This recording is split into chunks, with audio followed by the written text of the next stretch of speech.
Hello everyone. Mission graduate पर आपका स्वागत है। मैं हूं विकास। आज हम बात करेंगे CSIR NET general aptitude all sciences PYQ। Mathematical, chemical, physical, life, earth, atmospheric, ocean and planetary science. जी हाँ, इनके अंदर फेब 2022 से दिसंबर 2025 तक के जो क्वेश्चंस आए हुए हैं, हम उनको डिस्कस करने वाले हैं। ठीक है, तो आज अपना लेक्चर 2 है। तो लेक्चर 2 का अपना first question: a box contains four jerseys with the players' names printed. The four players pick up a jersey each at random. The total number of players wearing their own jersey cannot be. ठीक है, first option one, second two, third three, fourth four. ठीक है, ये अपने पास question दिया गया है। क्वेश्चन कहता है कि एक बॉक्स है, उस बॉक्स के अंदर चार जर्सी है। चार जर्सी पे नेम प्रिंट किया गया। ठीक है, चार प्लेयर्स का। मान लेते अपने पास जो प्लेयर है, प्लेयर ए है, प्लेयर बी है, प्लेयर सी है, प्लेयर डी है। तो बॉक्स के अंदर इन प्लेयर के नेम से जर्सी प्रिंट की गई है। ठीक है, उनकी जर्सी पे नेम लिखा गया। ए प्लेयर के लिए ए जर्सी है, बी के लिए बी, सी के लिए सी लिखा है, डी के लिए डी लिखा हुआ है। राइट। क्या करते हैं जो प्लेयर्स, रैंडमली जर्सी को उठाते हैं। ठीक है, रैंडमली मतलब बिना देखे उठाना, या फिर अपना नाम ना देखकर जर्सी को उठा लेना। ठीक है, आप कह सकते हो कि जल्दबाजी में उठा के निकल लिए बस, वो काम है यहाँ पे। ठीक है, the total number of players wearing their own Jersey can not be. ठीक है, तो यहाँ ये पूछ रहा है कि कितने प्लेयर्स ऐसे हैं जिन्होंने अपनी जर्सी पहनी है, बट वो केस पॉसिबल नहीं है। ठीक है, जिन्होंने अपनी जर्सी पहनी है बट वो केस पॉसिबल नहीं है। ठीक है, ऐसे ही करना जाता है। राइट। देखो, हम यहाँ मान के चलते हैं, चलो नाम लेता हूँ कुछ। सोनू, मोनू। मोनू लिख दो यहाँ पे। ठीक है, सोनू, मोनू, एका, मिका। चलो मिका दो, सेम हो जाएगा फिर। कुछ और देते हैं, यहाँ पे बोल देता हूँ मैं टीना। ठीक है, ठीक है ना अपने पास ये। सोनू, मोनू, इक्का, टीना, इस तरह से अपने पास नेम है। राइट, तो इनके नेम की जर्सी बॉक्स के अंदर डाली गई है। तो यहाँ पे बनेंगे प्यारे बच्चों अपने पास केसेस। तो केस फर्स्ट क्या है? किसी को भी अपने नाम की जर्सी ना मिले।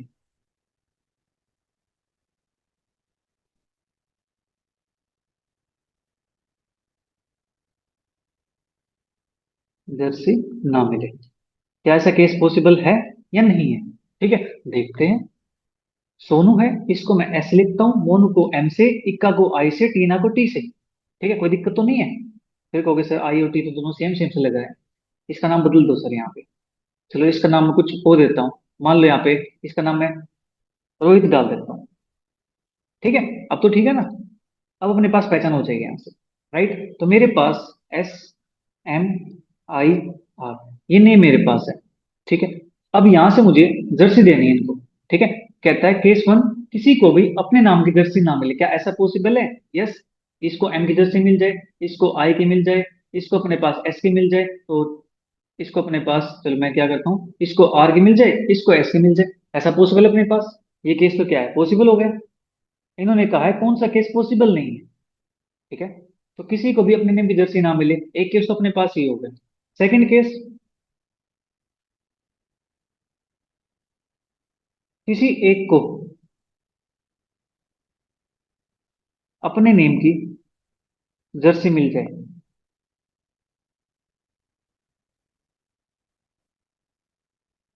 क्या ऐसा पॉसिबल है?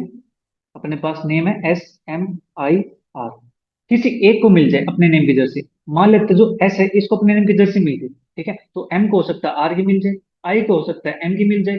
ठीक है, और जो आर है इसको हो सकता है आई की मिल जाए। इस टाइप से अपने पास ये केस भी क्या हो गया, पॉसिबल हो गया ना। ठीक है, देखो मैं यहाँ पे इंग्लिश लैंग्वेज इसलिए लिख रहा हूँ ताकि हम कॉन्सेप्ट को अच्छे से समझ सके। ठीक है, हमें क्वेश्चन को समझना है, क्वेश्चन को सोल्व करना है। ठीक है, थर्ड केस, थर्ड केस मैं लेके चलता हूँ, किसी दो को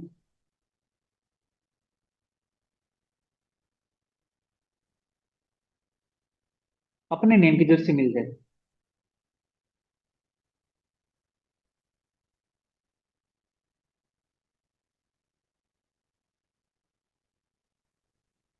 क्या ऐसा केस पॉसिबल है? चेक करते हैं, ऐसा केस पॉसिबल है कि नहीं। अपने पास नेम है SMIR, आई आर, किसी दो को देनी है जर्सी सेम नेम की। मान लेते हैं एस को एस की मिल गई, एम को एम की मिल गई, तो आई आर अपने पास है, तो आई को आर की मिल गई होगी और आर को आई की मिल गई होगी। ऐसा केस भी पॉसिबल है।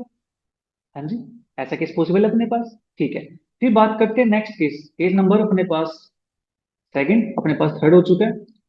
तो केस नंबर फोर की बात करते हैं। अब किन्हीं तीन को,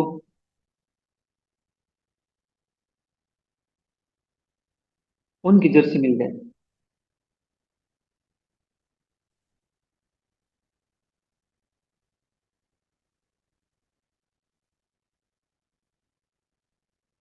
किन्हीं तीन को उनकी जर्सी मिल जाए, क्या ऐसा पॉसिबल है? हाँ जी, देखते हैं केस बना करके पॉसिबल है कि नहीं। एस एम आई आर, मान लो तो मेरे पास जो एस है, एस को एस की मिल गई, एम को एम की मिल गई, आई को आई की मिल गई। ठीक है, तीन को अपने नेम की जर्सी मिल गई है, तो यहां से अपने पास जो फोर्थ होगा, इसको मजबूरी है, इसको अपने नेम की जर्सी उठानी पड़ेगी। ठीक है, तो आर को आर के नेम की जर्सी मिलेगी। ठीक है, तो यहां से अपने पास जो ये केस होगा, ये केस पॉसिबल नहीं है कि तीन को अपने नेम की जर्सी मिल जाए और एक को डिफरेंट मिले। ठीक है, क्योंकि फोर्थ को भी क्या मिलेगी, सेम ही मिलेगी। ठीक है, फोर्थ को क्या मिलेगी, सेम मिलेगी। That is case not possible. ठीक है, तो प्लेयर्स की संख्या है जो, वो अपने पास थ्री नहीं हो सकती। ठीक है, ये अपने पास क्वेश्चन है। तो यहां से अपना जो सी ऑप्शन होगा इसका, ये करेक्ट आंसर हो जाएगा। ठीक है, इस प्रकार से मैं क्वेश्चन को सोल्व करा। नेक्स्ट क्वेश्चन अपने पास, the standard deviation of five numbers is zero, which of the following must be true. यहाँ पे देखो, मस्ट बी ट्रू पूछा है ना हमें। ठीक है, फर्स्ट ऑप्शन कहता है all the numbers are zero. Second, the median is zero. Third, if at least one number is positive then at least one number is negative. ठीक है, fourth, the difference between the median and mode of this numbers is zero. जो difference है median का और mode का, वो अपने पास क्या है, जीरो के इक्वल आ जाए। ठीक है, standard deviation of five numbers is zero. ठीक है, स्टैंडर्ड डेविएशन नंबर्स का अगर जीरो हो जाता है, इट मीन्स वहां पे क्या है, कोई भी वेरिएशन नहीं है। नो वेरिएशन, वहां पे नो वेरिएशन है, इट मीन्स वहां पे जो नंबर्स होंगे, सारे नंबर्स क्या होंगे, इक्वल होंगे। All numbers are equal. ठीक है, कैसे होंगे, देखो, अपने पास जो एस डी होता है, स्टैंडर्ड डेविएशन, उसका अपने पास फॉर्मूला ही होता है, रूट के अंदर सिग्मा एक्स माइनस एक्स आएगा उसके अपॉन में एन। ठीक है, अब कहता है जो एस डी है ना, वो अपने पास जीरो दे रखा है, एस डी जीरो दे रखा है, तो यहाँ जीरो पुट कर दो मैं, इट मीन्स मेरे पास सिग्मा एक्स माइनस के एक्स आएगा स्क्वेयर अपॉन में ये जीरो हो जाएगा। It means sigma x minus के एक्स आएगा square is equal to zero. ठीक है, अब मेरे पास जो स्क्वेयर है, sigma x i x minus के एक्स आई का स्क्वायर इक्वल टू जीरो है, इट मीन्स यहाँ से एक्स माइनस के एक्स आई का square is equal to zero. ठीक है, अगर मेरे पास नंबर्स के स्क्वायर का सम जीरो के इक्वल है, इट मीन्स ईच नंबर का स्क्वायर इक्वल टू जीरो होगा, ईच नंबर का स्क्वायर इक्वल टू जीरो होगा, इट मीन्स जो नंबर होगा वो अपने पास जीरो के इक्वल होगा। ठीक है, कहने का भाव ये है कि अगर x square plus y square plus z square is equal to zero है, इसका मतलब ये होता है कि x is equal to y is equal to z is equal to zero. अपने पास ये तीनों जीरो होंगे, तभी ये जीरो बन सकता है, अदरवाइज जीरो नहीं बनेगा। ठीक है, क्योंकि अपने पास रियल नंबर सिस्टम के अंदर ऐसा कोई नंबर है ही नहीं जो इसको जीरो बना सके एक्सेप्ट जीरो। ठीक है, क्योंकि जो भी आप नंबर डालोगे उसका स्क्वायर ऑलवेज ऑलवेज पॉजिटिव आएगा, पॉजिटिव आएगा तो जीरो कभी बनेगा ही नहीं। ठीक है, तो इस मतलब इसका मतलब क्या है, तीनों नंबर्स क्या हो गए, इक्वल हो जाएंगे, तीनों नंबर्स इक्वल हो जाएंगे। इसका मतलब यहाँ पे क्या है, जो एक्स वन होगा, जो एक्स टू होगा, एक्स थ्री होगा, एक्स फोर होगा, एक्स फाइव होगा, ये सारे के सारे क्या होंगे, इक्वल हो जाएंगे। इक्वल हो जाएंगे तो मान लेता हूँ थोड़ी देर के लिए नंबर्स मेरे पास क्या है, let numbers are ten, ten, ten, ten, ten. ठीक है, ये नंबर मेरे पास है। ठीक है, सारे नंबर मेरे पास क्या आ गए, इक्वल आ गए। अब चलते हैं ऑप्शन की तरफ। फर्स्ट ऑप्शन कहता है all the numbers are zero, अपने पास नंबर टेन आए हैं, जीरो तो नहीं है। ये कोई जरूरी नहीं है कि सारे नंबर जीरो, आपको भी सर जीरो भी तो हो सकता है, हाँ जीरो हो सकता है, बट ये कहता है all the numbers are zero, सारे नंबर जीरो। क्या ये बात ऑलवेज ट्रू है, इन्होंने कहा मस्ट बी ट्रू। क्या ऑलवेज ट्रू ये बात, नहीं, ये बात ऑलवेज ट्रू नहीं। अपने पास नंबर क्या है, टेन, टेन, टेन आ गया मेरे पास, ये तो मेरे पास जीरो नहीं हुए। ठीक है, the median is zero, median मेरे पास क्या था यहाँ से, मीडियन अपने पास यहाँ से बीच का नंबर है, दैट इज टेन। ये तो मेरे पास जीरो के इक्वल नहीं है, जीरो नहीं है, तो जो सेकंड ऑप्शन होगा इसका वो भी क्या हो जाएगा, कैंसिल आउट हो जाएगा। डिस्कार्ड। थर्ड कहता है if at least one number is positive, अगर कम से कम एक नंबर पॉजिटिव है then at least one number is negative. नहीं, अपने पास तो सारे नंबर कैसे हैं, पॉजिटिव है, तो यहाँ से सी ऑप्शन भी कैसे हो जाएगा, डिस्कार्ड हो जाएगा। बचा अपने पास fourth option, difference between the median and mode of this number is zero. ये ऑप्शन तो अपने पास करेक्ट होने चाहिए ना, तीन रॉन्ग हो चुके हैं, तो अपने पास फोर्थ का हो जाएगा, करेक्ट हो जाएगा। देखो, मीडियन एंड मोड का डिफरेंस, तो मीडियन अपने पास कौन है, दिस नंबर, और मोड क्या होता है, मोस्ट फ्रीक्वेंट नंबर, जो नंबर बार बार रिपीट होता है, सबसे ज्यादा बार रिपीट होता है, कौन है, 10 है। तो जो मोड आएगा वो भी मेरे पास कितना आ गया, 10। तो median minus mode is equal to 10 - 10 is equal to मेरे पास क्या आ गया, जीरो के इक्वल आ गया। ठीक है, देख लो, difference between median and mode of this number is zero. तो यहाँ से जो अपना फोर्थ ऑप्शन होगा ये करेक्ट हो जाएगा। ठीक है, उम्मीद करता हूँ आपको समझ में आ रहा होगा। राइट, मेरी कोशिश ये है कि बिल्कुल इजी से इजी वे में आपको सिखा सकूं, ठीक है, आपको समझा सकूं, ताकि आप एग्जाम के अंदर कंफ्यूज ना हो और क्वेश्चन को अच्छे से अटेम्प्ट कर पाए। ठीक है, चलिए फिर बात करते हैं नेक्स्ट क्वेश्चन की। नेक्स्ट क्वेश्चन अपने पास एक बार ग्राफ का क्वेश्चन है। The stack bar chart shows the year wise students participation in various games. ठीक है, हो सकता है आपको शायद विजिबल ना हो, मैं इसको थोड़ा सा जूम कर देता हूँ। ये अपने पास क्वेश्चन, ठीक है, the stack bar chart shows the year wise student participation in various game. ठीक है, स्टूडेंट ने पार्टिसिपेट किया वेरियस गेम के अंदर, which one of the following inferences is incorrect. इन्होंने पूछा कौन सा इनकरेक्ट होगा, इनकरेक्ट होगा कौन सा, पूछा क्या ऑप्शन के अंदर, ऑप्शन में पूछा है इन 2004 athletics was the most popular of these games.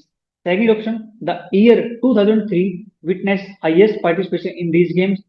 Third, among all the years, the popularity of tennis was the highest in 2005. Or fourth, in 2003, more students played badminton than cricket and tennis combination. ठीक है, combined, ये अपने पास है। चलिए first option से check करते हैं। फर्स्ट ऑप्शन कहता है इन 2004 athletics was the most popular of this game. 2004 में जो एथलेटिक्स था वो सबसे ज्यादा खेला गया है। चेक करते हैं, एथलेटिक्स अपने पास दिखाया किससे, एथलेटिक्स दिखाया इस कलर से। ठीक है, आपको विजिबल होगा ये कलर, राइट, अपने पास ये कलर अपने पास, ठीक है, ये वाला कलर एथलेटिक्स के लिए। हमें चेक करना 2004 के अंदर एथलेटिक्स का सबसे ज्यादा बार खेला गया या नहीं।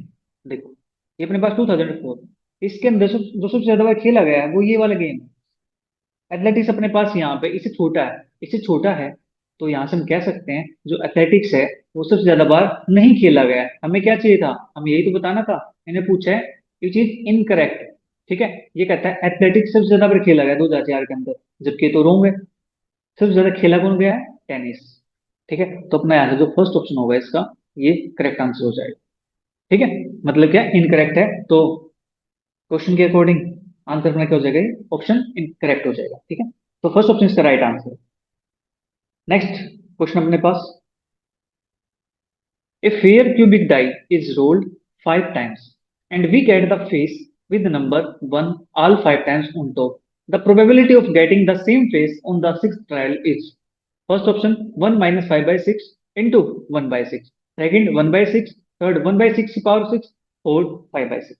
ठीक है, ये कहता है कि एक फेयर डाइस है उसको रोल किया गया 5 टाइम, 5 टाइम रोल किया गया है, तो पांचों बार सबसे ऊपर जो फेस है, अपर फेस, उस पे 1 आता है। ठीक है, सबसे ऊपर फेस पे क्या आता है, 1 आता है। ये पूछ रहा है the probability of getting the same face, again 1 आने की प्रोबेबिलिटी क्या होगी सिक्स ट्रायल के अंदर। ठीक है, सिक्स ट्रायल के अंदर अगेन मेरे पास 1 आ जाए, उसकी प्रोबेबिलिटी क्या होगी। अब देखो मेरे पास जो नंबर होते हैं डाइस पे वो कितने होते हैं, 6 होते हैं ना, 1 2 3 4 5 6, ये नंबर मेरे पास होते हैं डाइस पे। ठीक है, तो मैं एक बार तो रोल करता हूँ डाइस को, तो वहां से मेरे पास कोई भी नंबर है जो अपर फेस पे आएगा वो सिर्फ एक ही बार आएगा। ठीक है, तो मुझे चाहिए 1। ठीक है, 1 अपने पास अपर फेस पे आ जाए, तो उसकी पॉसिबिलिटी कितनी है, टोटल मेरे पास 6 है, 6 में से कितनी बार आ सकता है 1, सिर्फ एक ही बार आ सकता है ना, तो उसकी पॉसिबिलिटी मेरे पास क्या है, 1/6, यानी 6 में से 1। ठीक है, यही चांस है मेरे पास 6 ट्रायल के अंदर, तो यहाँ से जो अपना ऑप्शन होगा इसका बी, ये इसका करेक्ट आंसर हो जाएगा, दैट इज अपने पास 1/6। ठीक है, कि 6 में से 1 सिर्फ एक ही बार आ सकता है 6 ट्रायल के अंदर, राइट।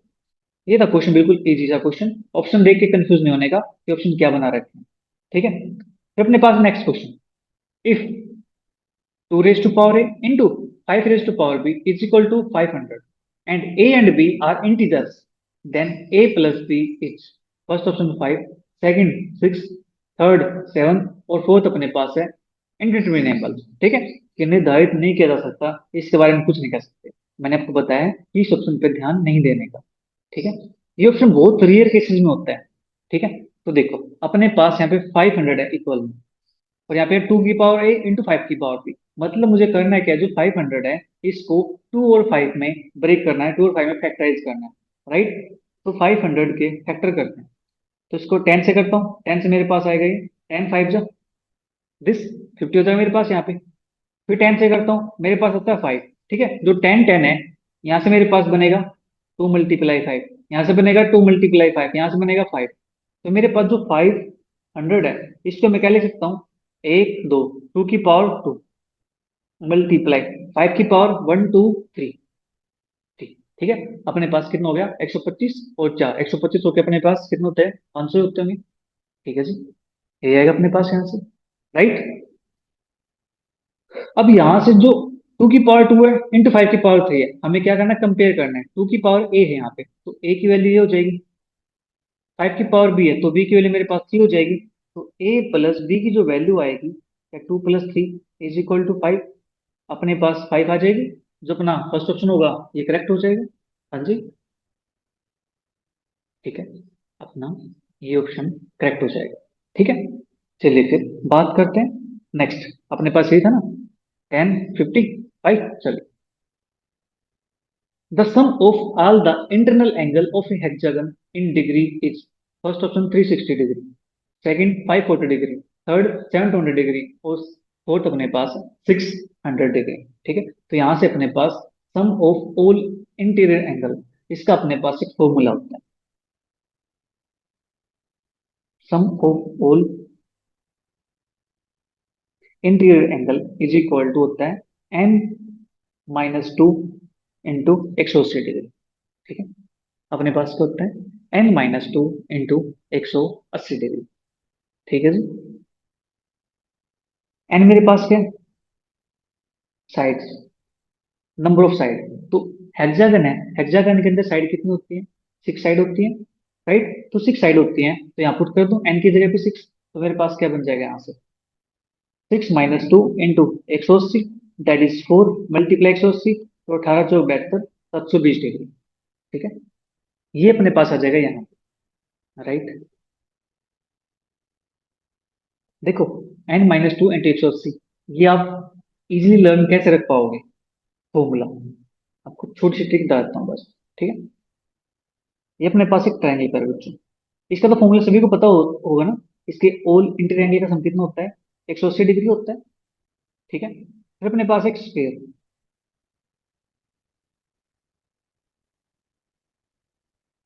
देखो चीजों को थोड़ा सा समझते हैं ना, अपने तरीके से याद करके चलते हैं, तो एग्जाम के अंदर हम उसको बोलते नहीं है, तो उसको हम अटेम्प्ट कर पाते हैं। ठीक है, हो सकता है एग्जाम के अंदर भी इस फॉर्मूले को भूल जाओ कि n-2 इंटू 180 आएगा कि n-3 आएगा, n-1 आएगा, क्या आएगा।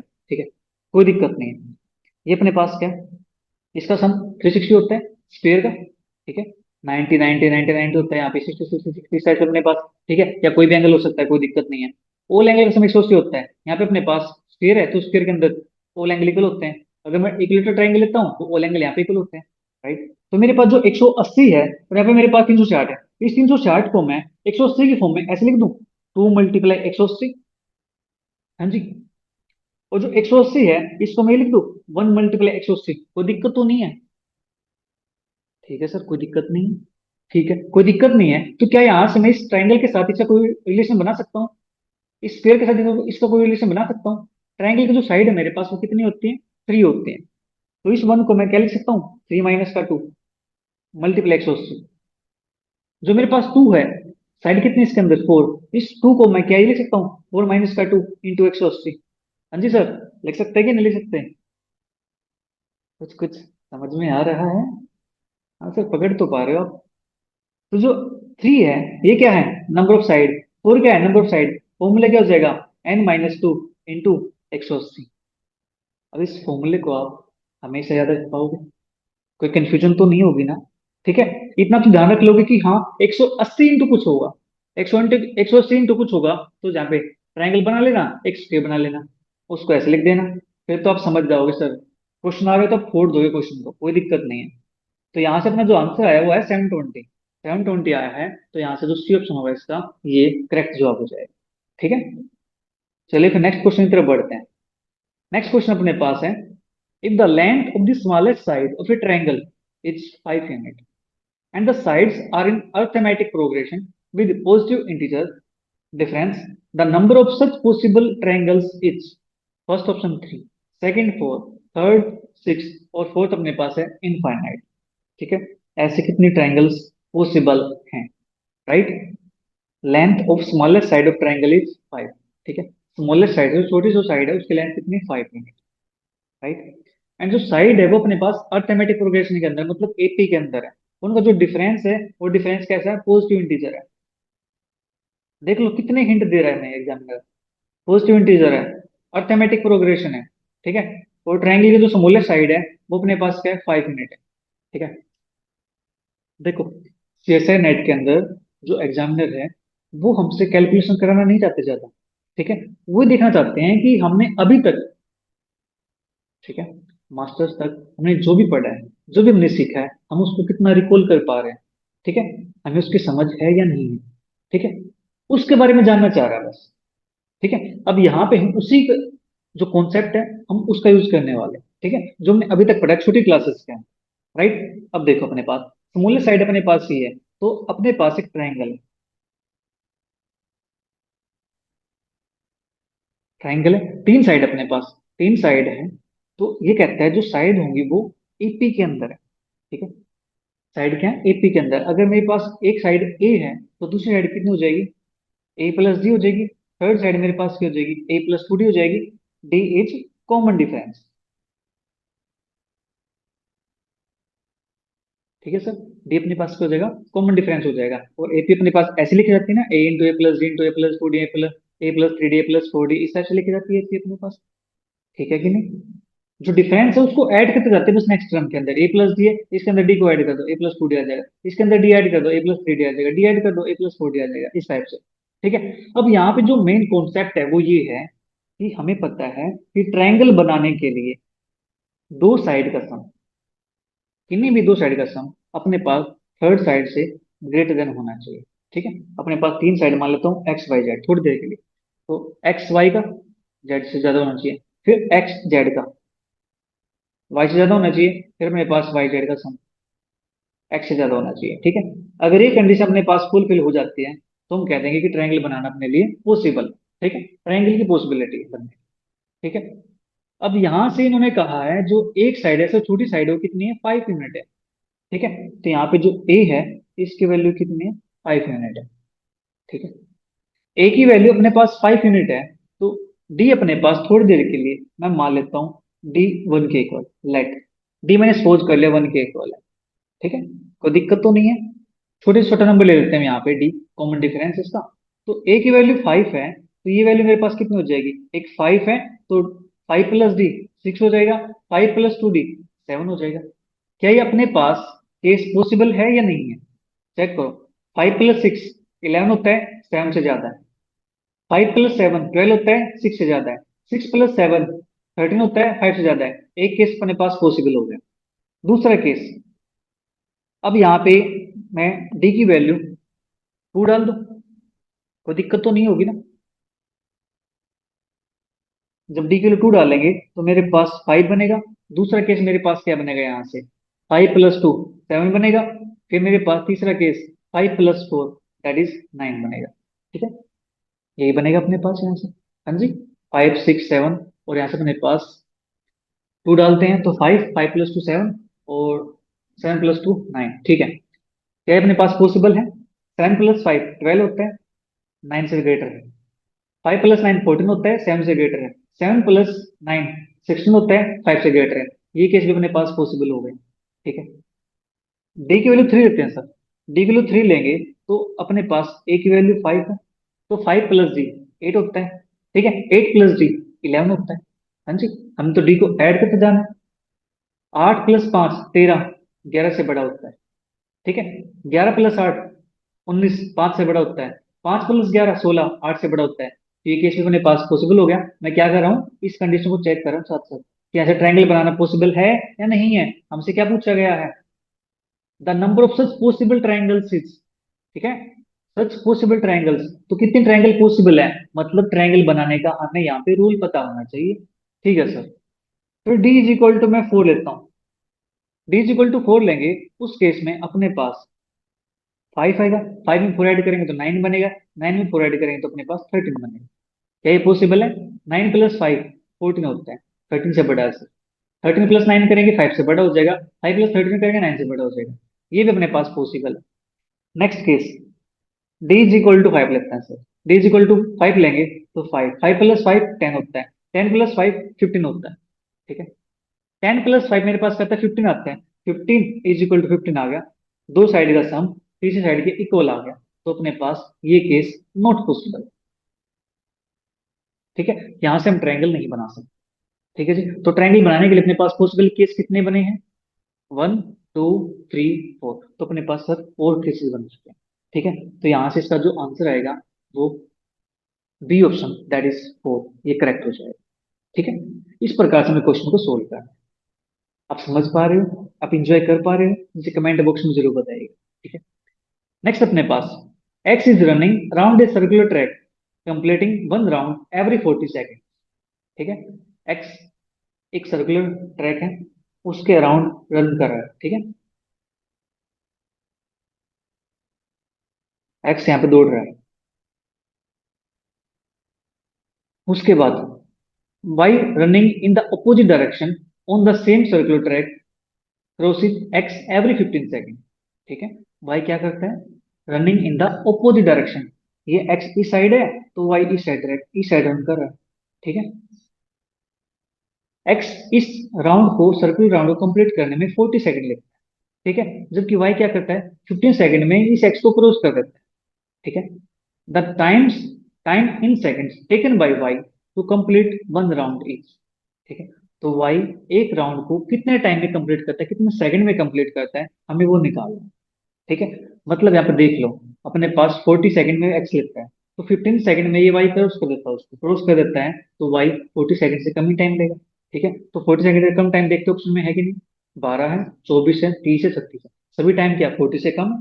ठीक है। तो अब क्या करेंगे यहाँ पे, सोल्व करते हैं इसको। और क्या करेंगे? ठीक है। तो अपने पास एक्स एक राउंड को कंप्लीट करता है। ठीक है। कितने टाइम में? 40 सेकंड में। ठीक है। तो इसकी स्पीड क्या रही होगी एक राउंड कंप्लीट करने की? मान लेता हूँ वी एक्स मेरे पास। ठीक है। अपने पास वी एक्स में इसको एस मान लेता हूँ। ठीक है। स्पीड हो जाएगा एस एक्स। ठीक है। That is speed. स्पीड कितनी रही होगी, एक राउंड है कंप्लीट करना है कितने सेकंड में? 40 सेकंड। ठीक है। इसी प्रकार से जो वाई है वो क्या करता है, कितने सेकंड में कंप्लीट करेगा हमें नहीं पता, उसको मान लेते हैं 30 सेकंड में कंप्लीट करें। ठीक है। ये हम ऑब्जर्व कर सकते हैं। Let Y complete one round in T second. ठीक है। टी सेकंड में कंप्लीट करता है वाई, तो टी सेकंड है। तो यहां से अपने पास एस वाई, ये कितना हो जाएगा, 1 में टी हो जाएगा। ठीक है। और ये एक्स और वाई एक दूसरे क्या करते हैं, क्रॉस करते हैं, तो इनकी जो रिलेटिव स्पीड होगी, जब एक दूसरे को अपोजिट डायरेक्शन में क्रॉस करते हैं तो रिलेटिव स्पीड क्या होती है, ऐड हो जाती है। S X plus S Y. तो एस एक्स की वैल्यू कितनी है, 1/40 है। प्लस एस वाई की वैल्यू कितनी है, 1/में टी है। ठीक है जी। और यहाँ पे जो वाई है वो क्या करता है, इसको क्रॉस करता है 15 सेकंड में। But why crosses in 15 second. 15 second में क्रॉस करेगा। ये अपने पास क्या स्पीड है, ये अपने पास क्या टाइम है। स्पीड इंटू में टाइम मिलकर क्या करेंगे, एक राउंड कंप्लीट। ठीक है। स्पीड और टाइम मिलकर क्या करते हैं, अपने पास एक राउंड कंप्लीट करते हैं। एक राउंड कंप्लीट करते हैं तो यहां से अपने पास 1/40, मैं इसको यहाँ ले आऊं इसके अंदर 15, और चलिए अंदर इसको मल्टीप्लाई कर देता हूँ। तो 15/40 प्लस के 15/t इज इक्वल टू 1। तो यहाँ से 15 और 40 है, इसको कट करेंगे 5 से। फाइव थ्री जा फाइव एट जा प्लस के 15/t is equal to one. ठीक है, 15/t is equal to one minus के 3/8, और 15/t इज इक्वल टू 8 - 3 5/8। ठीक है, तो यहाँ से मुझे टी किलो निकालना। टी इज इक्वल टू मेरे पास हो जाएगा, टी आ जाएगा 8 यहाँ पे, 8 15/5, तो 5 × 3 = 15, दैट इज 24 सेकंड। ठीक है, तो जो टी की वैल्यू है मेरे पास वो कितना है, 24 सेकंड आ गई। मतलब जो वाई है वो एक राउंड को कंप्लीट करने में 24 सेकंड का टाइम लगेगा। ठीक है, तो यहाँ से अपना जो बी ऑप्शन होगा इसका, ये करेक्ट हो जाए। ठीक है, नेक्स्ट क्वेश्चन अपने पास। In a field, there are some cows and ducks. If the number of heads are 33, number of legs are 84, then what would be the ratio of the number of cows to duck? Cow की duck के साथ ratio find करने हैं। First option है 5/6, second option 3/8, third option 2/5, और fourth option है 3/5। ठीक है, ये क्वेश्चन अपने पास। ठीक है, इस क्वेश्चन को आप कैसे सोल्व करोगे? 1 मिनट का आपको टाइम देता हूँ। ठीक है, आप इसको सोचो थोड़ा सा। राइट, टाइमर मिल जाए मुझे, टाइमर कहाँ गया? देखते हैं एक बार टाइमर है कि नहीं इसके अंदर। टाइमर है तो ढूंढना पड़ेगा मुझे।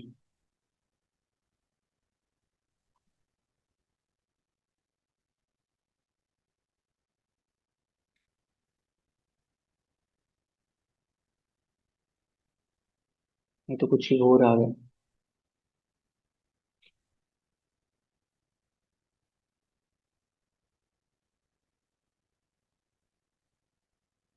टाइमर टाइमर टाइमर कहाँ गई बाबू? टाइमर कहाँ गए? टाइमर,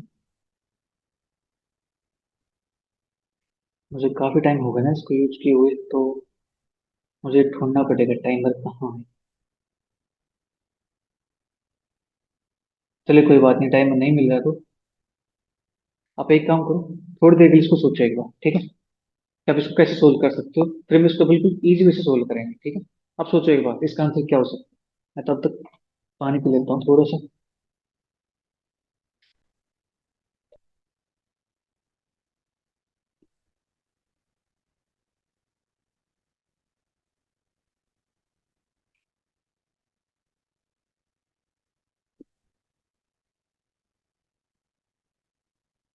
देखो, जब भी आपको इस तरह के क्वेश्चन दिख जाए तो उनको सोल्व करने का बेस्ट वे होता है मिक्सर एंड एलिगेशन का यूज करके। ठीक है, देखो कैसे।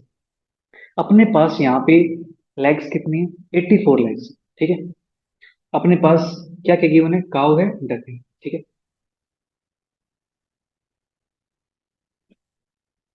जो अपने पास काउ है इसके पास जो लेग्स होते हैं वो कितनी होती हैं? 4 होती हैं।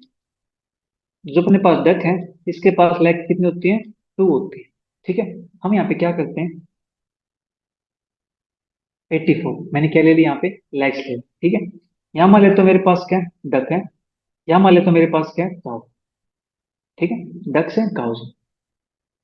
अब मेरे पास यहाँ पे गिवन है कि जो हेड टोटल वो कितने हैं? 33। ठीक है, हेड कितने हैं? 33। तो मैं यहाँ पे लेट करके चलता हूँ कि मान लो कि सभी की सभी अपने पास क्या हो जाए? डक हो जाए। ठीक है, सभी की सभी अपने पास क्या हो जाए? डक हो जाए। एक डक के पास लेग कितनी होती है? 2 लेग होती हैं। तो टोटल हेड कितने? 33 है, तो टोटल डक कितने हो जाएंगे? 33 हो जाएंगे ना। टोटल डक 33 है तो लेग्स कितने हो जाएंगे? 33 मल्टीप्लाई 2, मतलब 33 मल्टीप्लाई 2 अपने पास क्या बनेगा? 66 बन जाएगा कि नहीं? ठीक है, तो यहाँ पे मैं 66 लिख दूं। इसी प्रकार से मान के चलता हूँ कि मेरे पास जो सारी की सारी हैं वो क्या है? गाय। सारी सारी काऊ। एक काऊ के पास लेग कितनी होती है? 4 होती है। तो 33 के पास लेग कितनी हो जाएगी? 132 हो जाएंगी कि नहीं हो जाएंगी? ठीक है, इतना काम हो गया यहाँ से। हाँ जी, बस इतना काम कर दो। लैग को लिख दिया। ठीक है, अज्यूम कर लिया कि सभी के सभी क्या है? डक है। अज्यूम कर लिया सभी के सभी क्या है? काउ। एक काउ के पास लैग होती है 2, तो 33 के पास कितनी हो जाएंगी? 132 हो जाएंगी। एक डक के पास लैग होती है 2, 33 के पास कितनी हो जाएंगी? 66 हो जाएगी। अब इनको कर दो माइनस। 84 में से 66 माइनस करेंगे, 14 में से 6 गए 8, और 7 में 6 गया 1, 18 आ गया अपने पास यहाँ से। ठीक है, इसी प्रकार से 132 में से 84 का माइनस करेंगे, जो बड़ा होगा उसमें छोटा माइनस करते हैं। तो 12 में से 4 गए 8, और यहाँ से अपने पास 12 8 4 48, ये अपने पास आ गया यहाँ पे। ठीक है, 48 डक है, तो अपने पास है 18। हमें जो रेशियो पूछा है, रेशियो किसका पूछा है? रेशियो पूछा है काउ टू डक, ठीक है, काउ टू डक। तो अपने पास काउ डक, काउ कितने हैं मेरे पास 18, डक कितने हैं मेरे पास 48, ठीक है। ये अपने पास रेशियो है यहाँ से। इसको क्या करना, थोड़ा सा सिंप्लीफाई कर देंगे बस, कैंसिल आउट कर दो इसको एक टेबल से, अपना आंसर आ जाएगा। इसको करेंगे 6 3 जा, इसको करेंगे 6 8 जा, तो अपने पास 3:8। ये आता है काउ का और डक का रेशियो। क्या अपने पास कोई ऑप्शन है 3:8, 3/8?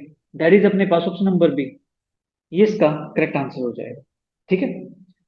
जब भी ऐसे क्वेश्चन आए तो उसको मिक्सर एंड एलिगेशन सोल्व कर दो, क्वेश्चन जल्दी सोल्व हो जाएगा, ठीक है।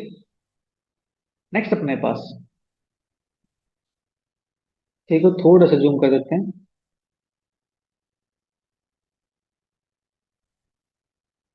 अपने पास है in the given sequence of the figure, sequence अपने पास गिवन है, विच of the following is the next figure, next figure कौन सी होगी? अपने पास ये ऑप्शन दे रखे हैं, ठीक है। सेलेक्ट द करेक्ट ऑप्शन, ठीक है। ऑप्शन आप यहाँ पे इसको मान लो कि ऑप्शन ए है, B option, C option, D option, ठीक है, क्योंकि नीचे ऑप्शन आता तो फिर बहुत बड़ा हो जाता पेज। अब मुझे क्या करना है, जो पैटर्न है इस पैटर्न को थोड़ा सा ऑब्जर्व करना है कि पैटर्न उन्होंने दे क्या रखा है, ठीक है। उसके अकॉर्डिंग फिर हम काम करेंगे, राइट। देखो, इसको ऑब्जर्व करो, सोचो, बिल्कुल इजी क्वेश्चन है ना। देखो, इसके अंदर किया क्या है, प्लस साइन कैसे एडजस्ट किए हैं, जो एरो वाले साइन है वो कैसे एडजस्ट किए हैं, ठीक है। इसको आप समझ गए तो क्वेश्चन हो जाएगा, बिल्कुल इजी क्वेश्चन है, ठीक है। देखो, इसके अंदर थोड़ा सा मैथमेटिक्स घुसा रखा है ना उन्होंने, कोई बात नहीं, रीजनिंग है, मैथमेटिक्स डाल दिया, कोई दिक्कत नहीं है। देखो अपने पास, ये पहले एरो यहाँ पे थी, फिर ये एरो यहाँ पहुंच गई, फिर ये एरो यहाँ आ गई, फिर ये एरो यहाँ आ गई। तो यहाँ पे क्या किया इन्होंने, इन्होंने एंगल का चेंज किया थोड़ा सा, ठीक है। देखो, तो मेरे पास ये इस टाइप से मैं इसको ये बना दूं, कोई दिक्कत तो नहीं है ना, ठीक है। देखो, जो मेरे पास ये वाला है, ये मेरे पास यहाँ पे है, ठीक है। पहले एरो मेरे पास यहाँ पे थी, उसके बाद एरो चली गई यहाँ पे एरो आ गई, इट मीन ये एरो मेरे पास यहाँ पे आ गई, यहाँ पे आ गई है। तो इन्होंने क्या किया, इसको 45 डिग्री से रोटेट कर दिया, ठीक है। इन्होंने क्या किया, 45 डिग्री से रोटेट कर दिया। उसके बाद जो ये एरो थी, एरो चली गई यहाँ पे, एरो यहाँ चलेगी, इट मीन एरो आ गई यहाँ पे, एरो यहाँ पे आ गई है। इसको थोड़ा सा बिल्कुल बीच में से बना देता हूँ। एरो मेरे पास यहाँ पे आ गई, यहाँ पे आ गई है, तो 45 डिग्री यहाँ पे एंगल अपने पास आ गया था, तो 45 ये बच्चा, 45 ये टोटल मेरे पास कितना हो गया, ये मेरे पास होगा 90 डिग्री। तो पहले इन्होंने क्या किया, 45 डिग्री रोटेट किया, फिर उसके बाद इन्होंने क्या किया, 90 डिग्री रोटेट किया, फिर इससे ही यहाँ पे आ गया बिल्कुल स्ट्रेट, बिल्कुल ये वाली पोजीशन आ गई, ठीक है। ये वाली पोजीशन अपने पास आ चुकी है यहाँ पे, राइट। तो मेरे पास ये एंगल 90 है यहाँ पे, तो यहाँ पे एंगल कितना बचा होगा, ये एंगल मेरे पास साइड वाला, क्या ये मेरे पास 45 बचा होगा, और ये मेरे पास यहाँ पे कितना है, 90 है। तो 90 प्लस 45 कितना हो गया अपने पास, टोटल 135 हो गए ना। तो जो ये एंगल मेरे पास है, ये एंगल कितना आया, 135 डिग्री, ठीक है। पहले इन्होंने यहाँ से यहाँ रोटेट किया, कितने एंगल पे, 45 डिग्री के एंगल पे, फिर इससे इन्होंने यहाँ रोटेट किया, तो 45 और 45 टोटल अपने पास 45 और 45 90 बन गया। इन्होंने रोटेट किया 90 पे, फिर रोटेट किया 135 पे, मतलब क्या कि इन्होंने 45 ऐड करते जा रहे हैं। तो 135 के बाद 45 ऐड करूंगा मैं, तो मेरे पास जो रोटेट करेगा, क्या वो 180 पे रोटेट करेगा? हाँ जी, 135 प्लस 45 180 होते हैं, तो 180 पे रोटेट करेगा। तो मेरे पास अभी जो यहाँ पे है, जब ये रोटेट करेगी 180 पे, तो ये इसकी पोजीशन क्या ये नहीं हो जाएगी, बोलो, क्या इसकी पोजीशन ये नहीं हो जाएगी? क्योंकि यहाँ से 180 रोटेट करेगी, तो बिल्कुल ऐसे बन जाएगा ये, है कि नहीं? चेक करते कौन से ऑप्शन के अंदर इस टाइप से दिया गया।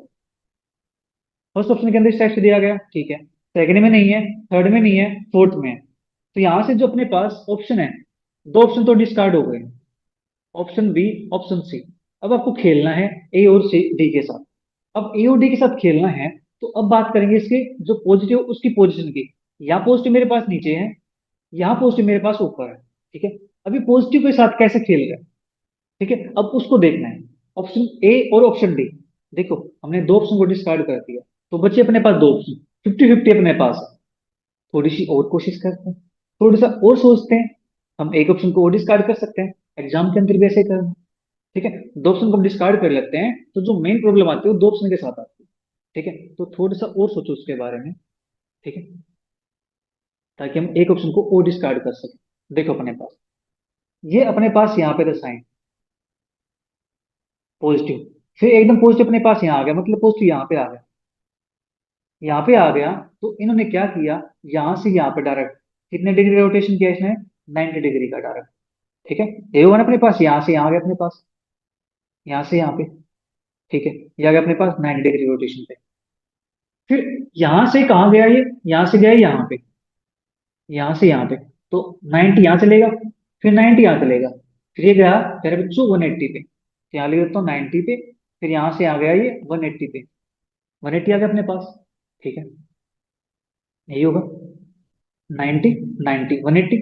फिर यहाँ से ये यहाँ पे आया, मतलब यहाँ से यहाँ आया, बैक नहीं जाना, हमें वापस जाना है ऐसे। तो 90, 90, 90 कितना अपने पास 270 हो गया ना। तो ये अपने पास है 270 पे दिस। ठीक है, इससे जो नेक्स्ट फिगर आएगी उसके अंदर कितना होगा, 90, 180, 270, तो क्या 360 होगा कि नहीं होगा, 360 होगा। तो ये पोजीशन कहाँ पे आएगी, घूम करके वापस यहीं आ जाएगी। देख लो मेरे पास यहाँ पे आया ये। ठीक है, यहाँ से 360 जाना मुझे, 90, 180, 270, 360। तो मेरे पास जो पॉजिटिव है वो नीचे आना चाहिए, वो नीचे आना चाहिए, फर्स्ट ऑप्शन पॉजिटिव ऊपर है, तो ये ऑप्शन कट गया। अपने पास जो ऑप्शन बचा है इसका, डी ऑप्शन, ये इसका राइट आंसर हो जाएगा। ठीक है, देख लो मैंने रीजनिंग के अंदर मैथ डाल दिया। ठीक है, सोचते रहो कि एरो कहाँ से कहाँ बनेगी, कैसे बनाएंगे। ठीक है, देखने में क्वेश्चन बहुत इजी लगता है, पर देख लो क्वेश्चन के अंदर क्या सोच के क्वेश्चन बनाया है, एंगल्स का। ठीक है, तो जो क्वेश्चन अब की बार जो बनने लगे हैं, जो डायरेक्शन वाले क्वेश्चन हैं उनके अंदर भी एंगल डालने लगे हैं, किस एंगल से रोटेट करता है, इस एंगल में मिरर इमेज बनती है, इस टाइप से। ठीक है, तो इसको थोड़ा सा आप ध्यान में रख के जाना एग्जाम के अंदर, कि हाँ एंगुलर कॉन्सेप्ट भी कुछ हो सकता है। ठीक है, नेक्स्ट क्वेश्चन अपने पास, एक फैमिली वाला अपने पास क्वेश्चन है। चलिए फैमिली से भी मिलते हैं।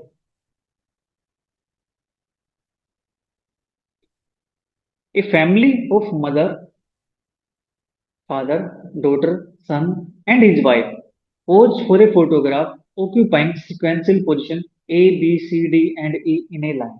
ठीक है, spouses are next to each other, and the daughter is next to her mother. If A is occupied by the son, which of the following is necessary true? First option, A is occupied by the father, B is occupied by the mother, C is occupied by the daughter, D is occupied by the daughter. ठीक है, ये अपने पास option है। क्या कहता है, एक family अपने पास, फैमिली के अंदर मदर फादर है, डॉटर है, सन है, और सन की वाइफ है। ठीक है, वो क्या करते हैं, फोटो खिंचवाने के लिए एक लाइन में खड़े होते हैं। ठीक है, फैमिली फोटो भैया, लाइन में खड़े हो जाओ, सबको फोटो आएगा। ठीक है, कोई आगे पीछे नहीं आएगा, कोई छोटा बड़े की बात नहीं करेंगे, सभी लाइन के अंदर आ जाओ। ठीक है, और लाइन के अंदर जब खड़े हैं तो वहाँ पे एक कंडीशन है। ठीक है, कि जो पति पत्नी है वो एक साथ खड़े होंगे। ठीक है, घरवाला घरवाली एक साथ खड़े होंगे जी। ठीक है, ये कंडीशन है कि नहीं। चलिए हम भी खड़े कर देते हैं इनको घरवाले की पोजीशन में, ए, बी, सी, डी, ई। ठीक है, और यहाँ पे इन्होंने जो कंडीशन दी है उसको देखते हैं। कंडीशन कहती है spouses are next to each other. ठीक है, जो जोड़े हैं, जो पति पत्नी है, वो एक साथ है, मतलब एक के बाद। ठीक है, यहाँ पे है तो वहां पे उसके पत्नी होगी। ठीक है, इस टाइप से अपने पास बिल्कुल पास पास खड़े हैं।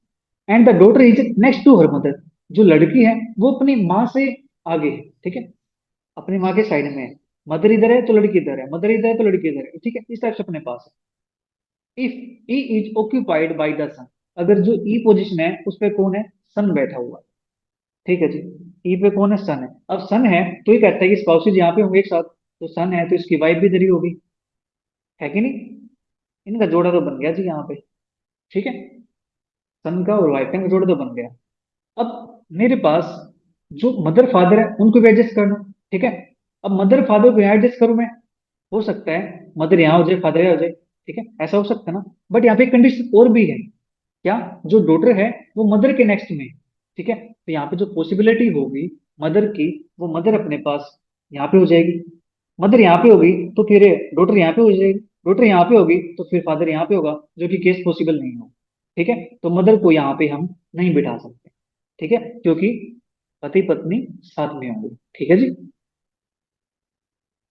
चलिए जी, पति पत्नी को साथ में कर देते हैं, तो उसके लिए मदर की पोजीशन यहाँ पे हो सकती है। ठीक है, या फिर मदर की पोजीशन यहाँ पे हो सकती है क्या? अगर मदर यहाँ पे डाल दूं तो फादर यहाँ पे हो जाएगा, तो फिर डॉटर कहाँ जाएगी? तो मदर की पोजीशन यहाँ पे भी नहीं हो सकती। तो मदर की पोजीशन अपने पास सिर्फ यही हो सकती है। ठीक है, कि मदर को तो जी यहीं बैठना होगा। मदर यहीं बैठ गई तो फिर डॉटर यहाँ हो सकती है, फादर यहाँ हो सकता है। मदर यहीं बैठी है तो फादर यहाँ हो सकता है, डॉटर यहाँ हो सकता है। ठीक है, अपने पास पॉसिबल केस ये है। इनका तो फिक्स हो गया है, इनकी कोई दिक्कत नहीं है। ठीक है, जो मेन प्रॉब्लम है वो इन्हीं की है। ठीक है, इनको कहाँ एडजस्ट करें? फर्स्ट क्वेश्चन कहता है, A is occupied by the father. जो ए पोजिशन है उसमें फादर बैठा हुआ, यहाँ फादर बैठा हुआ, ठीक है, लेकिन यहाँ तो फादर नहीं है दूसरे केस में, तो अपने पास ये वाला केस पॉसिबल नहीं। ठीक है, तो यहाँ से जो फर्स्ट ऑप्शन होगा इसका, ये रॉन्ग हो जाएगा। ठीक है, B is occupied by the mother. Check करो, जो बी पोजिशन है उस पे यहाँ पे मदर है, यहाँ पे भी मदर है। मतलब जो पॉसिबल केसेस थे सभी के अंदर कौन बैठा हुआ है? मदर बैठी हुई है। तो मदर बैठी हुई है, तो यहाँ पे जो अपना बी ऑप्शन होगा ये करेक्ट आंसर हो जाएगा। ठीक है, हमें सभी पॉसिबल केसेस पे काम करना है। नेक्स्ट अपने पास ए डिपॉजिट बैंक।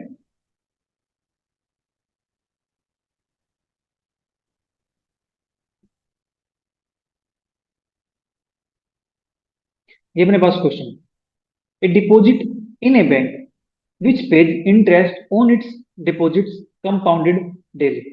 ठीक है, डेली डेली कंपाउंडेड दे रहा है interest, grows to rupees 80,000 for 500 days. ठीक है, 500 दिन के बाद रुपये 80,000 हो जाते हैं। स्टार्टिंग में जितने लगाए होंगे वो मैटर नहीं करता, कितने लगाए कितने लगाए, ठीक है, हमें उस पर बात नहीं करनी है। एंड टू 88,000 4,000 डेज, जब 1,000 दिन होते हैं तो 88,000 हो जाते हैं। ठीक है जी, तो what would be it's value for 1,500 days? तो 1,500 दिन के बाद रुपए कितने हो जाएंगे?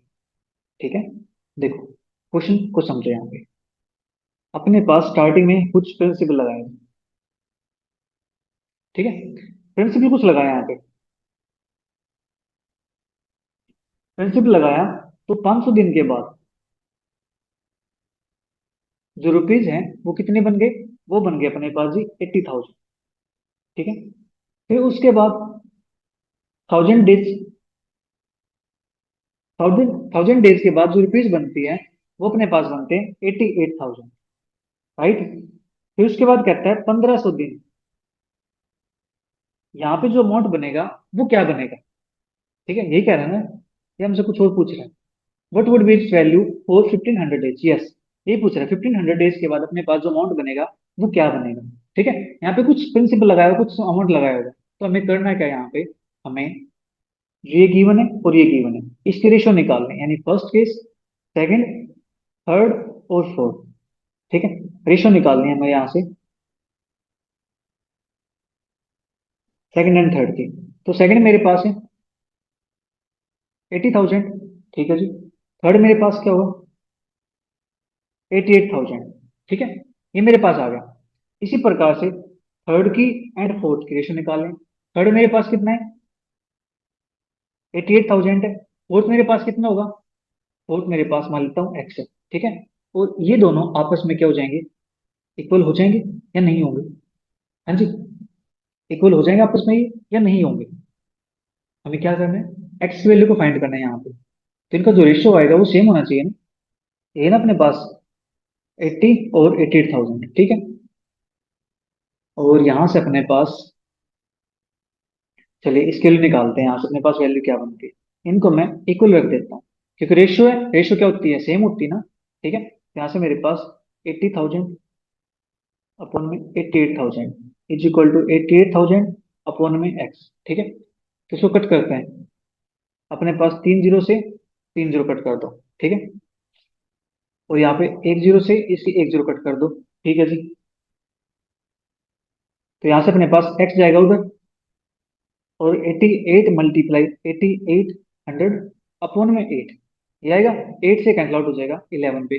11 की मल्टीप्लाई यहाँ करते हैं, 0 0 8, और अपने पास यहाँ से बनता है 8 8 16, 11 88, 88 और 8 96।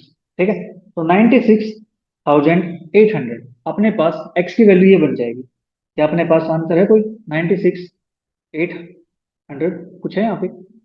96,000, 96,450, 96,800, यस। जो अपने पास सी ऑप्शन होगा इसका, ये करेक्ट आंसर हो जाएगा। ठीक है, इस प्रकार से हमें क्वेश्चन को सोल्व करना है। राइट, नेक्स्ट अपने पास नेक्स्ट क्वेश्चन है, an aircraft is approaching the airport from a line of sight distance of 10 kilometers to the landing point and is currently at a height of 5 kilometers. What is the angle of elevation? 15 degree. अपने पास angle of elevation पूछा है, 15 degree, 30 degree, 45 degree, 60 degree. ठीक है, तो यहाँ पे जो question है उसको समझ।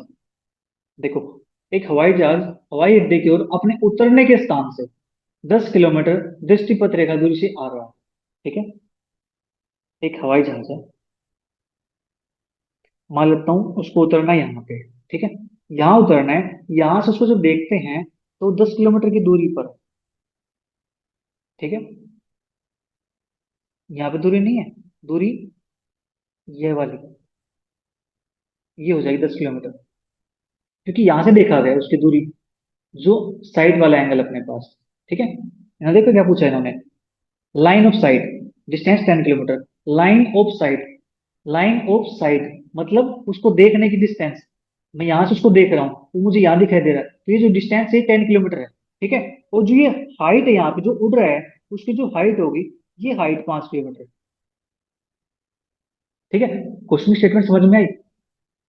लाइन ऑफ साइट, तो यहाँ से मैं उसको देख रहा हूँ। ठीक है, यहाँ से देख रहा हूँ तो ये डिस्टेंस जो मेरे पास लाइन ऑफ साइट, देखने वाली जो लाइन है, ठीक है, वो कितनी 10 किलोमीटर की डिस्टेंस है। और जो जिस हाइट पे वो उड़ रहा है वो 5 किलोमीटर है, तो यहाँ पे कुछ ना कुछ एंगल तो बनाया हुआ ना, वो एंगल मान लेते थीटा। ठीक है, हमें इस थीटा को फाइंड करना है। थीटा को फाइंड करना है तो ये अपने पास परपेंडिकुलर होगा थीटा के सामने। यहाँ पे इस एंगल की बात करते हैं तो क्या हो जाएगा, परपेंडिकुलर हो जाएगा। परपेंडिकुलर ये अपने पास क्या है, हाइपोटेन्यूज। परपेंडिकुलर अपॉन हाइपोटेन्यूज क्या होता है, साइन थीटा होता है। तो परपेंडिकुलर 5 है, हाइपोटेन्यूज 10 है, तो मेरे पास साइन थीटा आ गया। ठीक है, 5/10, 1/2, साइन थीटा डिग्री। तो theta is equal to sine inverse 1/2। ये अपने पास कितने को होता है, ये अपने पास 30 डिग्री पे होता है। ठीक है, तो यहाँ से जो थीटा की वैल्यू आएगी अपने पास, वो आ जाएगी 30 डिग्री। ठीक है, ये हाइट एंड डिस्टेंस का क्वेश्चन अपने पास। नेक्स्ट अपने पास, if there was 10 centimetre of rain over 1 hectare, ठीक है, field, what is the total volume in cubic metres of rain over the field? First option 1, second 10, third 100, fourth 1000। देखो उन्होंने कितना अच्छा क्वेश्चन बनाया है। क्वेश्चन के अंदर देखो क्या क्या चीज यूज कर दी, यहाँ पे सेंटीमीटर यूज कर दिया, यहाँ पे हेक्टेयर यूज कर दिया, यहाँ पे क्यूबिक मीटर्स यूज कर दिया, मीटर। ठीक है, समझ रहे हो क्वेश्चन को? बनाने वाले ने क्वेश्चन कितना अच्छा बनाया है कि आपको जो कन्वर्जन है उसका पता होना चाहिए, यूनिट कन्वर्जन। ठीक है, चलिए कोई बात नहीं, यूनिट कन्वर्जन कर लेते हैं। के एच डी मूवी देखिए सी। ठीक है, ये मेरी अपनी ट्रिक है। ठीक है, kilometre, hectometre, decametre, metre, decimetre, centimetre, millimetre. ठीक है, इस टाइप से अपने पास। तो हेक्टामीटर है, हमें मीटर तक जाना होगा। सेंटीमीटर है, सेंटीमीटर से मीटर तक आना होगा।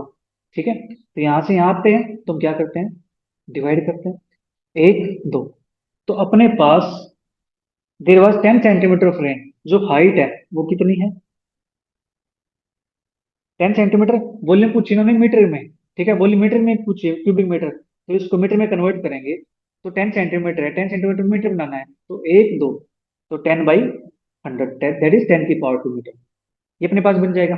ठीक है, उसके बाद यहाँ से अपने पास 1 हेक्टेयर फील्ड है, 1 हेक्टेयर फील्ड है, तो यहाँ से मुझे एरिया निकालना पड़ेगा। हेक्टेयर मेरे पास यहाँ पे है, हेक्टेयर से यहाँ जाने के लिए यहाँ जाना मुझे, तो 1 2 जाना है, तो 10 की पावर 2 से मल्टीप्लाई करनी है। तो मेरे पास 1 हेक्टेयर, हेक्टेयर मेरे पास यूज होता है मिट एरिया के लिए, तो 100 एरिया निकालना है तो मल्टीप्लाई 100, तो मेरे पास हो जाएगा 10,000 मीटर स्क्वायर। ठीक है, 1 हेक्टेयर के लिए मेरे पास ये आ गई हेक्टेयर एरिया। अब मुझे निकालनी है वॉल्यूम। वॉल्यूम क्या होती है? एरिया इंटू में हाइट। तो एरिया मेरे पास है 100 × 100। हाइट मेरे पास है 10/100। ठीक है, इसको कैंसिल आउट कर दो। 100 से 100 कैंसिल आउट हो जाएगा। तो यहाँ से मेरे पास है 100 × 10, दैट इज 1000 मीटर क्यूब। ठीक है, जो वॉल्यूम मेरे पास है ये वो आ गई 1000 मीटर क्यूब। दैट इज अपना जो ऑप्शन नंबर डी होगा इसका, ये करेक्ट आंसर हो जाएगा। ठीक है, तो आपको यहाँ पे यूनिट कन्वर्जन पता होना चाहिए। ठीक है, kilometre, hectometre, decametre, metre, decimetre, centimetre, millimetre. ठीक है, इस टाइप से आप इसको लर्न कर सकते हो, बिल्कुल इजी। इसके बाद बात करते हैं नेक्स्ट क्वेश्चन की। नेक्स्ट अपने पास, next I think last question है। यस, अच्छा क्वेश्चन है। मैं कहूंगा कि अच्छा क्वेश्चन है। ऐसे क्वेश्चन बनाते हैं ये। और क्वेश्चन थोड़ा सा देखो, स्टेटमेंट को रीड करते हैं। Among A B C and D there is a liar, a doctor, a teacher and a journalist. They drink exactly one each of tea, coffee, lemonade, and milk. If neither the liar nor the teacher drink milk, इसको थोड़ा सा देखो, आप read कर सकते हो easily. Among A, B, C, and D, there is a liar, a doctor, a teacher, and a journalist. They drink exactly one each of tea, coffee, lemonade, and milk. If neither the liar nor the teacher drink milk, B drink coffee. A is the teacher and C is the doctor and drink tea. Then which of the following is false? देखो, पूछ पूछ भी क्या लिया, false पूछ लिया। तो जो पूछ रहे कुछ सोचते भी। ठीक है, क्वेश्चन ऐसे ही बनाते हैं, अच्छे क्वेश्चन बने हुए हैं। ठीक है, इसको देख करके हम एग्जाम के अंदर छोड़ देते हैं। क्यों छोड़ देते हैं? क्योंकि टाइम लगता है इसके अंदर। ठीक है, छोड़ देना बनता भी है, राइट, क्योंकि ये क्वेश्चन टाइम कंज्यूमिंग क्वेश्चन है। ठीक है, आपके पास टाइम है तो इस क्वेश्चन को अटेम्प्ट कीजिए। ठीक है, चलिए इस क्वेश्चन को सीखते हैं, कोई दिक्कत नहीं है। फर्स्ट ऑप्शन कहते हैं A drinks lemonade, B is the journalist, the lawyer drinks coffee, D drink milk. ठीक है, चलिए कोई बात नहीं, इसके मैं टेबल सी ड्रॉ कर लेता हूँ। देखो, मैं यहाँ पे लिख देता हूँ पर्सन्स अपने पास है, फिर उनका कोई प्रोफेशन भी होगा, प्रोफेशन भी अपने पास है, और फिर ये कुछ ड्रिंक भी करते हैं। हाँ जी, ड्रिंक बोले तो यहाँ पे लिखा हुआ है, कभी आप कुछ और समझिए ड्रिंक का मतलब। ठीक है, ड्रिंक का मतलब यहाँ पे टी है, कॉफी, लेमनोइड है, मिल्क है। मतलब चाय पी रहे, कॉफी पी रहे हैं, शरबत पी रहे हैं, और मतलब दूध पी रहे हैं। ठीक है, नींबू पानी पी रहे हैं यहाँ पे। चलिए, अब यहाँ पे जो पर्सन है वो भी डिसाइडेड नहीं है कि कौन कौन है कौन नहीं है। अब ये गलती मत कर देना कि ए को लॉयर लिख दो, बी को डॉक्टर लिख दो, सी को टीचर लिख दो, डी को जर्नलिस्ट लिख दो। नहीं, क्योंकि यहाँ पे इन्होंने रिस्पेक्टिवली वर्ड का यूज नहीं किया है। अगर रिस्पेक्टिवली वर्ड का यूज करता तो हम लिखते कि ए अपने पास लॉयर होगा, बी डॉक्टर होगा, सी टीचर होगा, डी जर्नलिस्ट होगा। ठीक है, इन्होंने क्या, रिस्पेक्टिवली वर्ड का यूज नहीं किया। ठीक है, अब जो गिवन इन्फॉर्मेशन है उसको गैदर करते हैं। ठीक है, they drink exactly one, exactly one. ठीक है, कोई एक ही चीज पीता है भैया। ठीक है, each of tea, coffee, lemonade and milk. ठीक है, देखो ऐसे, if neither the lawyer no the teacher drink milk, B drinks coffee. जो बी है ये क्या करता है? ये कॉफी पीता है। बी कॉफी पीता है, ये पीता है कॉफी। ठीक है जी, ये अपने पास कॉफी पीता है, coffee.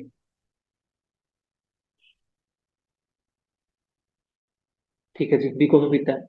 A is the teacher, जो ए है ये टीचर है, इसका प्रोफेशन बता दिया मुझे कि ए टीचर है। चलिए जी, टीचर को प्रायोरिटी मिली हुई है, ए टीचर है। ठीक है, सी इज द डॉक्टर, जो सी है वो डॉक्टर है। सी डॉक्टर है जी। एंड ड्रिंक टी, जो डॉक्टर है वो टी पीता है। सी डॉक्टर है और क्या पीता है जी? टी पीता है। ठीक है, then which of the following is false. अब अपने पास इतनी इंफॉर्मेशन थी, हमने इकट्ठी कर ली। ठीक है, अब जो ऊपर इंफॉर्मेशन दे रखी थी वो क्या है? Neither the liar not the teacher drink milk. ना तो लायर और ना ही टीचर मिल्क पीते हैं। ठीक है। टीचर कौन है? ए है। ये मिल्क नहीं पीता है। ठीक है जी। अपने पास कॉफी और टी है, ये अपने पास बचे हुए थे यहाँ पे। कॉफी और टी अपने पास आ चुके हैं। ठीक है। इनमें से ना तो लायर ना ही टीचर मिल्क पीते हैं। ठीक है। ओके। और कॉफी मेरे पास है बी वाला। ठीक है, ठीक है, मैं लाइन लगाता हूँ यहाँ पे। थोड़ा सा एरो को थोड़ा कंफ्यूजन हो जाता है। देखो, ए टीचर है। ठीक है। ये कहता है टीचर और लायर ये मिल्क नहीं पीते। तो टीचर मिल्क नहीं पीता है तो मिल्क कौन पिएगा भैया? मिल्क डी पिएगा, है कि नहीं? अब टीचर मिल्क नहीं पीता है तो मिल्क कोई तो पिएगा ना। तो मिल्क कौन पिएगा? डी वाला पिएगा। ठीक है। डी मिल्क पीता है। इतनी बात क्लियर होगी। डी मिल्क पीता है तो बच्चे भैया एक ड्रिंक, कौन सी? लेमनोइड। तो टीचर क्या पीता है जी? लेमनोइड पीता है। नींबू पानी। गर्मी का टाइम है भैया, नींबू पानी से बेटर कुछ नहीं है। ठीक है। टीचर लेमनोइड पीता है। ठीक है जी। इतनी बात क्लियर होगी यहाँ पे। हाँ जी। टीचर लेमनेड पीते हैं, बी अपने पास कॉफी पीता है, डॉक्टर अपने पास टी पीता है। ठीक है। यहाँ तक बात होगी क्लियर, राइट? और यहाँ पे बोला हुआ है neither the liar nor the teacher drink milk. जो लायर है वो मिल्क नहीं पीता। ठीक है। लायर मिल्क नहीं पीता है तो ये तो लायर होगा नहीं। तो लायर कौन है? बी वाला। लायर बी वाला है तो डी वाला कौन है फिर? अपने पास टीचर होगा, लायर होगा, डॉक्टर होगा। ये अपने पास कौन है? जर्नलिस्ट। ये जर्नलिस्ट आ गया। अब चेक करते ऑप्शन। एक है, इन्होंने कहा है, पूछा क्या है? फॉल्स पूछा है। इस चीज का ध्यान रखने का बस। ठीक है, क्योंकि जल्दबाजी में ऐसे मिस्टेक हो जाते हैं। ए ड्रिंक लेमनोइड, हाँ जी, ए लेमनोइड पीता है, बिल्कुल ठीक बात है। B is the journalist, B तो अपने पास लायर है जी। तो ऑप्शन अपना बी करेक्ट हो जाएगा। ठीक है, क्योंकि उनसे क्या पूछा? फॉल्स पूछा है। तो ये कहता है बी जर्नलिस्ट है, नहीं। बी तो अपने पास लायर है जी, जर्नलिस्ट नहीं है। ये कहता है लायर ड्रिंक कॉफी, हाँ जी, लायर कॉफी ड्रिंक करता है, बिल्कुल ठीक बात है। D drink milk, D journalist है, वो क्या पीता है? मिल्क पीता है। लीजिए जी, ये टेबल आपकी कंप्लीट हो गई है। तो क्वेश्चन अपना कंप्लीट हो गया, क्वेश्चन सोल्व। ठीक है। तो प्यारे बच्चों, आज के लिए इतना ही। मिलेंगे जल्दी नेक्स्ट क्लास के अंदर। तब तक के लिए bye bye, take care, see you. Thank you for watching.